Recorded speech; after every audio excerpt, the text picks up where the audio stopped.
காலை ஒளி. எழுதியவர் திருமதி டோரா எட்வின். உன்னுடைய அழகும் பேச்சு திறமையும் உன் ஆடை அலங்காரங்களும் உனக்கு நான் கொடுத்திருக்கும் தாளந்துகளும் நிச்சயமாய் உன்னை ஏமாற்றக்கூடும். தற்பெருமை உன்னை தவறான வழியில் நடத்திவிடும்.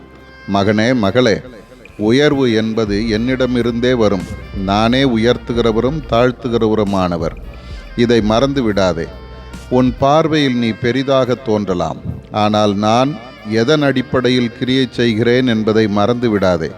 நான் தாழ்மை உள்ளவர்களை உயர்த்துகிறவர், தாழ்மை உள்ளவர்களுக்கு கிருபை அளிக்கிறவர். பலவான்களை ஆசனங்களிலிருந்து தள்ளி தாழ்மை உள்ளவர்களை உயர்த்துகிறவர். சிறியவனை புழுதியிலிருந்து தூக்கி விடுகிறவர், எளியவனை குப்பையிலிருந்து உயர்த்துகிறவர். அவனை பிரபுக்களோடும் தமது ஜனத்தின் அதிபதிகளோடும் உட்கார பண்ணுகிறவர். உன்னுடைய எண்ணங்களை தூய்மைப்படுத்து, உன் இருதயத்தை தாழ்த்து, உன் முழு நம்பிக்கையையும் என்மேல் வைத்து செயல்படு. அப்சலோம் என்ற தாவீதின் குமாரன் தன் திறமையை நம்பி தன் தகப்பனுக்கு விரோதமாய் செயல்பட்டான்.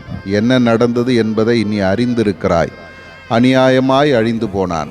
உன் காரியங்களை குறித்து கவனமாயிரு, சகலத்திலும் உண்மையாயிரு.